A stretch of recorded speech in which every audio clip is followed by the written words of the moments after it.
అయితే రామానుజాచార్యుల వారు అప్పుడు ఒక విషయం అంటున్నారు. మన సంప్రదాయంలో ఒక శ్లోకంలో అంటున్నారు, పతిష్యేయేక ఏవాహం నరకే గురుపాతకాద్ సర్వే గచ్చంతు భువతాం కృపయా పరమం పదం అని అంటున్నారు. నేను ఒక్కడిని నరకానికి వెళ్ళినా పర్వాలేదు, ఇంతమంది మోక్షానికి వెళ్తారు కదా, ఇంతమంది వైకుంఠానికి వెళతారే, అది నాకు చాలు, నేను నరకానికి వెళ్ళినా పర్వాలేదు అన్నారు. అదే రామానుజాచార్యుల వారి అవతారం. అంటే అంత దయాగుణం ఆయన. అంటే అప్పుడే ఆయనకు ఆశ్చర్యం వేసింది. ఈయన సాధారణమైన ఆచార్యులు కాదు, ఈయన ఒక సాక్షాత్ కృష్ణుడికి ఎంత దయ ఉందో అంత దయ ఉంది.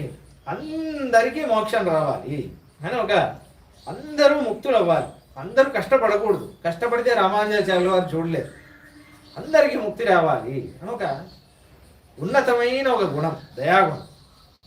అయితే అందరూ అంటారు రామానుజాచార్యుల వారు మనం అందరం 2 సార్లు భూప్రదక్షిణం చేశారు అని చెప్పగానే మా ఆచార్యులు కూడా చేశారు, మా ఆచార్యులు ఏమైనా తక్కువ, మా ఆచార్యులు కూడా చేశారు అని చాలామంది ఇప్పుడంతా చెబుతున్నారు. కానీ రామానుజాచార్యుల వారికి సమంగా ఎవరు అవ్వలేరు. ఎందుకంటే రామానుజాచార్యుల వారు ఎక్కడ వెళ్ళినా అందరూ ముక్తులయ్యారు.